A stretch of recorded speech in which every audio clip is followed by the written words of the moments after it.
السلام علیکم۔ آج کے لیکچر کا موضوع ہے سر سید کی سائنٹیفک سوسائٹی کے تراجم۔ میں نے اس لیکچر کو ان 5 نکات پر تقسیم کیا ہے۔ سب سے پہلے وہ جو ایک ہمارا تاریخی ثقافتی پس منظر تھا جس کے نتیجے میں اس طرح کی انجمنیں اور سوسائٹیاں وجود پذیر ہو رہی تھیں، اس کا مختصر تذکرہ ہوگا۔ پھر اس کے بعد اس سوسائٹی کے بارے میں جو بنیادی معلومات ہیں وہ پیش کی جائیں گی، اس کے اغراض و مقاصد پہ گفتگو ہوگی، نمایاں کام کا جائزہ لیا جائے گا، اور آخر میں اس سوسائٹی نے کیا اثرات چھوڑے بالعموم معاشرے پر اور بالخصوص ترجمے کے کام کے حوالے سے قائم ہونے والے اداروں اور انجمنوں پر۔ ہمیں معلوم ہے کہ جب انگریز نے بر صغیر پر سیاسی طور پر قبضہ کر لیا تھا اور اس پہ اپنی حکومت قائم کر لی تھی، تو ہندوستانیوں کی جو تعلیمی حالت تھی وہ کوئی بہت اچھی نہیں تھی۔ انہی حالات میں سر سید جیسے جو بیدار مغز لوگ تھے، حساس لوگ تھے، انہوں نے اپنی افکار پیش کرنے شروع کر دیے تھے۔ سر سید نے 1863 میں جب وہ غازی پور میں تعینات تھے تو انہوں نے ایک خط لکھا تھا، کھلا خط تھا وہ، جس میں جو ہندوستانیوں کی تعلیمی حالت تھی اس پہ روشنی ڈالی، اور ساتھ ساتھ انہوں نے ایک سوسائٹی کے قیام کی تجویز بھی دی، اور انہوں نے اس خط کو وسیع پیمانے پر اس کو بھیجا۔ جو متعلقہ لوگ تھے، جو اہل اقتدار تھے، جو انگریز تھے، ہندو مسلمان، سب کی طرف بھیجا۔ تعلیمی اور علمی پسماندگی کا شدید احساس چونکہ لوگوں میں پایا جاتا ہے، اس میں سر فہرست سر سید احمد خان تھے۔ پھر جدید علوم اور فنون کی بڑھتی ہوئی طاقت، یعنی سر سید کا یہ سوچ سمجھ رائے تھی کہ انگریزوں نے اگر بر صغیر پر اپنی حکومت قائم کی ہے تو اس کے پیچھے ان کے ہاتھ میں جدید علوم اور فنون کی طاقت تھی، جس کی وجہ سے اس قابل ہوئے کہ تعداد میں کم ہونے کے باوجود انہوں نے یہاں سے مسلمانوں کی حکومت کو خاتمہ کر دیا۔ پھر انہوں نے یہ بھی دیکھا تھا کہ ہندوستانیوں کا جو مزاج ہے وہ ذرا مختلف ہے، وہ جدید علوم اور فنون کے بارے میں کوئی بالعموم اچھی رائے نہیں رکھتے۔ اس کے ساتھ ساتھ جو ہندوستان میں رہنے والے لوگ تھے ان میں ماضی پرستی کا رجحان بہت زیادہ تھا، اور وہ عقلی اور علمی انداز سے سوچنے کی بجائے جذباتی انداز سے سوچنے کو زیادہ ترجیح دیتے تھے، اور یہ صورتحال اب بھی ہمیں کافی حد تک نظر آتی ہے۔ تو انہوں نے یعنی یوں سمجھیے کہ یہ وہ پس منظر تھا جس کے نتیجے میں بہت ساری کاوشیں لوگوں نے کی، لیکن نمایاں جو کامیاب کاوشیں ہوئیں ان میں سر سید کی جو سوسائٹی ہے اس کا بہت بڑا تذکرہ ہے، اس کا بہت بڑا نام ہے اس سلسلے میں۔ پھر انہوں نے ساتھ ساتھ فکری تبدیلی میں مغربی علوم کی افادیت کو بھی بڑی اچھی طرح سے اس کا ادراک رکھتے تھے، اس لیے وہ اس کے بارے میں بہت زیادہ ایک کہہ لیں کہ موٹیویٹڈ تھے کہ یہ کام ضرور ہونا چاہیے۔ انہیں ترجمہ اور پھر تصنیف، اشاعت اور ترویج کے تمام ذرائع کی اہمیت کا بھی اندازہ ہو چکا ہوا تھا۔ یوں سمجھیے کہ جو ایک جدید لہر لے کے آئے تھے انگریز اپنے ساتھ، جس میں جدید علوم اور فنون اور ٹیکنیکس اور طور طریقے شامل تھے، اور تہذیبی طور پر ایک نت نئے انداز ان کے ہاں تھے، تو سر سید ان کی اہمیت کا اچھی طرح سے ادراک کر چکے ہوئے تھے۔ اگرچہ سر سید کی سائنٹیفک سوسائٹی سے پہلے اور بھی انجمنیں قائم ہوئیں، مگر ان انجمنوں اور مجالس پر یا تو انگریزوں کی چھاپ تھی یا پھر کوئی علاقائی رنگ تھا، جیسے بنگال ہے یا آسام ہے یا مختلف علاقوں کے حوالے سے تھی، جبکہ سر سید کا خیال یہ تھا کہ ایک ایسا ادارہ بنایا جائے جو بلا تفریق مذہب و ملت تمام ہندوستانیوں کی تعلیمی سطح کو بہتر، ان کی شعور کو اجاگر کرنے کے لیے کام کرے۔ دوسرا نقطہ بنیادی معلومات پر مشتمل ہے۔ ہمارے سامنے بنیادی معلومات ہیں۔ سوسائٹی کا قیام 9 جنوری 1864 غازی پور میں جب سر سید وہاں تعینات تھے ہوا، اس وقت سوسائٹی کا پہلا اجلاس ہوا۔ جیسے میں نے پیچھے عرض کیا کہ 1863 میں سر سید خان نے ایک کھلا خط لکھا تھا جو تمام جو متعلقہ لوگ تھے اور اقتدار میں لوگ بیٹھے ہوئے تھے، تعلیم سے متعلقہ تھے اور جن کے پاس اختیار تھا اس کا فیصلہ کرنے کا، تو اس کے نتیجے میں بہرحال پھر گفتگو شروع ہو گئی۔ تو پہلا اجلاس 9 جنوری 1864 کو غازی پور میں ہوا۔ اسی اجلاس میں اس سوسائٹی کا نام سائنٹیفک سوسائٹی تجویز کیا گیا، جو منظور ہوا۔ اپریل میں چونکہ جب یہ نام مشہور ہوا تو کچھ لوگوں نے اس پر تنقید کی کہ یہ ایک ترجمہ کرنے والی سوسائٹی ہے جو زیادہ سے زیادہ تصنیف اور اشاعت اور نشر و اشاعت کے کام کرے گی، تو اس کو سائنٹیفک سوسائٹی نہ کہا جائے۔ تو اپریل 1864 میں نام کی تبدیلی کی تجویز جو سر سید احمد خان نے خود ہی دی تھی، لیکن مجلس نے اس کو منظور نہیں کیا، اس لیے اس کا نام یہی سائنٹیفک سوسائٹی ہی رہا۔ پھر اپریل 1864 میں ہی سر سید کا تبادلہ غازی پور سے علی گڑھ میں ہو گیا۔ یوں پھر سوسائٹی بھی سر سید کے ساتھ علی گڑھ میں ہی آ گئی۔ یہ مسلمانوں، ہندوؤں اور انگریزوں کی مشترکہ کوشش تھی، جیسے میں نے پہلے بھی اشارتاً کہا ہے۔ اس سارے خیال کے اور آئیڈیا اور سوسائٹی کے اصل روح رواں سر سید احمد خان تھے۔ 30 نومبر 1864 جب سوسائٹی علی گڑھ میں آئی ہے تو اس خیال کو بہت زیادہ تقویت ملی کہ سوسائٹی کی اپنی بلڈنگ عمارت ہونی چاہیے۔ تو 30 نومبر 1864 سے لے کر 14 فروری 1866 تک سوسائٹی کی اپنی تعمیر مکمل ہوتی ہے، اور بڑی شاندار اس وقت کے حوالے سے ایک بڑی جسے انگریزی میں کہتے ہیں پرپز بلٹ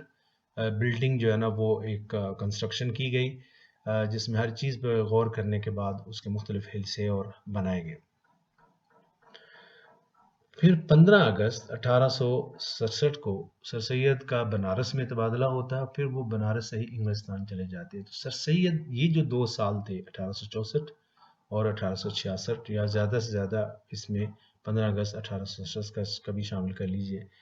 تو بنفس نفیس سر سید احمد خان سوسائٹی کی ترویج کے لیے، اس کی مالی حالت بہتر بنانے کے لیے، اس کے کاموں میں ایک وقت پیدا کرنے کے لیے، ترجمے کروانے کے لیے، مختلف جو قابل لوگ ہیں ان کو اکٹھا کرنے کے لیے ذاتی طور پر بہت زیادہ متحرک رہے، اور اس میں ان کی جو خدمات ہیں وہ سب سے زیادہ، یعنی یوں کہہ لیں کہ وہ اکیلے ہی اس علم کو بلند کر کے چل رہے تھے۔ لیکن ظاہر ہے جب وہ پھر بنارس میں چلے گئے اور پھر وہیں سے انگلستان ان کی روانگی ہوئی، تو پھر اس دوران سوسائٹی اپنا کام تو کرتی رہی، لیکن سوسائٹی کی قیادت جو ہے نا وہ بتدریج کچھ کمزور پڑتی رہی، کیونکہ سر سید خان کی شخصیت ایسی تھی جو بہت سارے خیالات کو ایک دھارے میں ڈالنے کی صلاحیت رکھتی تھی، اور وہ مختلف آراء کو ایک شکل دینے کی بھی صلاحیت رکھتی تھی۔ ان میں قائدانہ صلاحیتیں بھی تھیں، انتظامی صلاحیتیں بھی تھیں، علمی اور فکری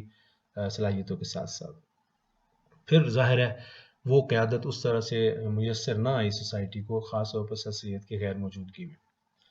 تو یوں پھر 10 جولائی 1887 کو سوسائٹی کا مدرسۃ العلوم میں انضمام کر دیا گیا۔ یہی وہ مدرسہ ہے جو بعد میں علی گڑھ یونیورسٹی بنا تھا۔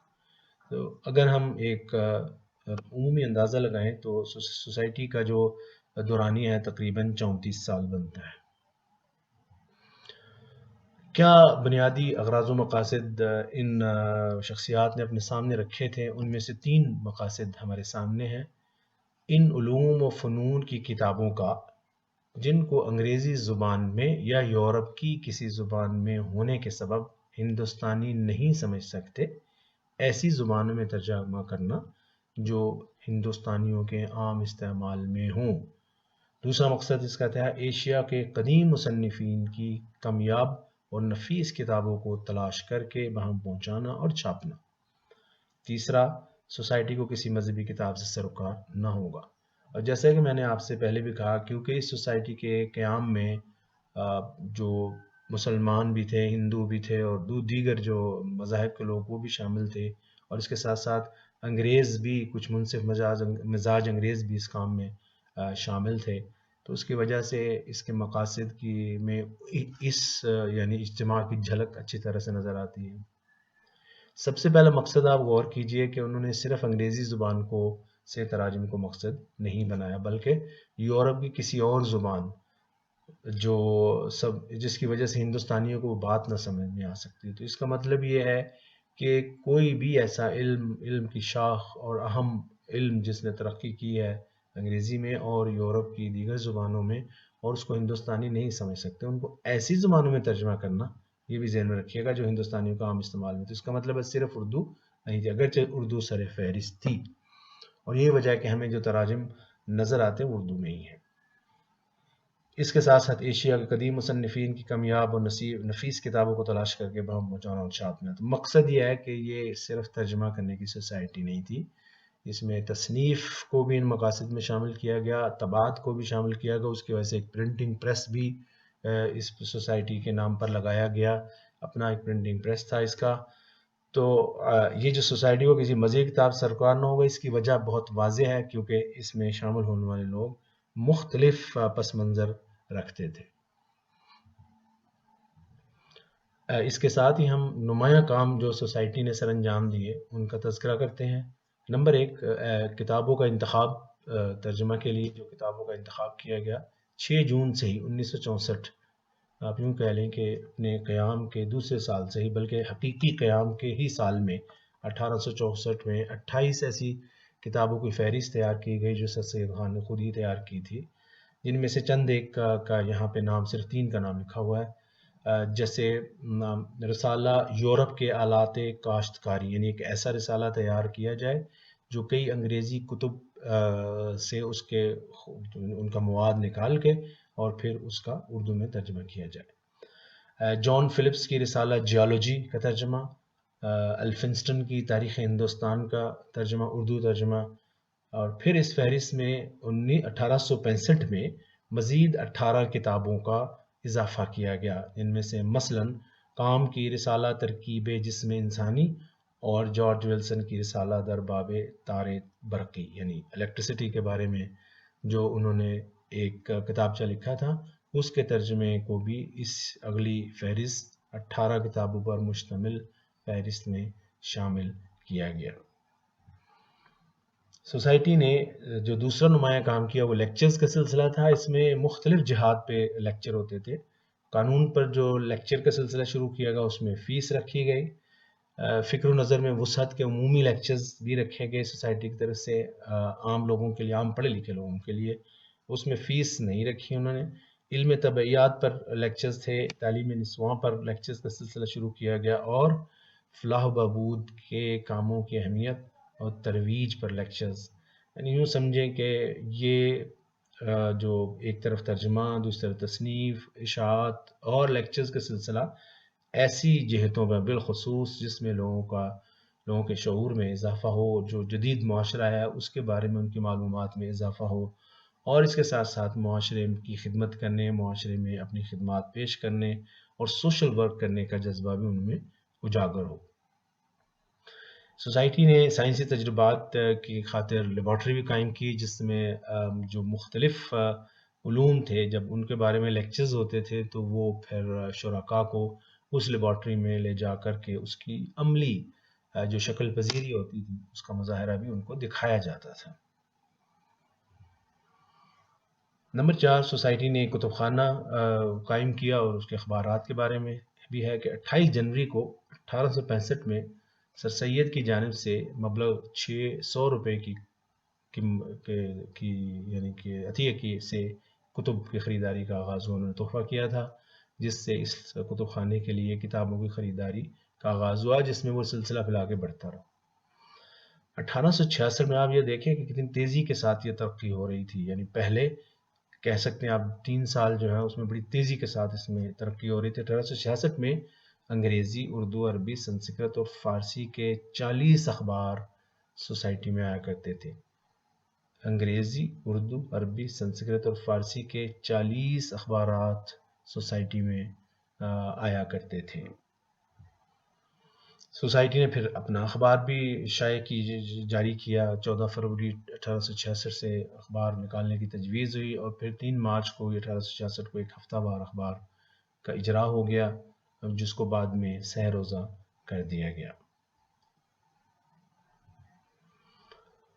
نمایاں کاموں میں تراجم، جس کو ٹائٹل میں ہم دیکھ رہے ہیں اس کے تراجم پہ ہم نے بات کرنی ہے، لیکن سوسائٹی کے تراجم میں مولوی عبدالحق صاحب نے ایک جو فہرست تیار کی تھی کہ سوسائٹی نے کتنے تراجم کیے تو اس کی تعداد انہوں نے 40 بتائی. سوسائٹی جب کسی کتاب کا ترجمہ کرتی تھی تو وہ سلسلہ وار نمبر اس کے اوپر لکھتی تھی. یعنی یوں کہہ لیں ایک اندازے کے مطابق کہ کہہ لیں سائنٹیفک سوسائٹی کا ترجمہ نمبر، تو اس کا 1، 2، 3 اس طرح سے وہ لکھتی. تو اگر اس اعتبار سے دیکھا جائے تو 15 کتب کا ترجمہ ہوا اور تباہ ہوئی. ممکن ہے کہ 40 والی بات درست ہو، لیکن جو تباہ ہوئیں وہ 15 کتب ہے، ان میں سے 11 کتب میسر ہے مختلف کتب خانوں میں۔ جو کتابیں سوسائٹی کے زیر نگرانی ترجمہ کی گئیں، ان کے جو سب سے اہم جو دو موضوعات سب سے اہم رہے، ایک تاریخ اور دوسری سائنس۔ اور اس سلسلے میں ظاہر ہے اس میں بھی سر سید خان کی جو فکر ہے، ان کی ترجیحات کا عکس آپ کو نظر آئے گا، کیونکہ وہ اس چیز کے بہت زیادہ قائل تھے کہ جو قوم اب دوسری اقوام یا اپنی تاریخ سے کٹ جائے تو اس کی ترقی کے امکانات معدوم ہوتے چلے جاتے ہیں۔ اس کے ساتھ ساتھ سائنس ایک بنیادی ذریعہ ہے جس کے ذریعے سے کوئی بھی قوم آگے بڑھ سکتی ہے، اپنی طاقت بڑھا سکتی ہے اور اپنی عزت بڑھا سکتی ہے۔ جو تراجم سوسائٹی نے کیے ہیں ان کے 3 خصوصیات کا یہاں پہ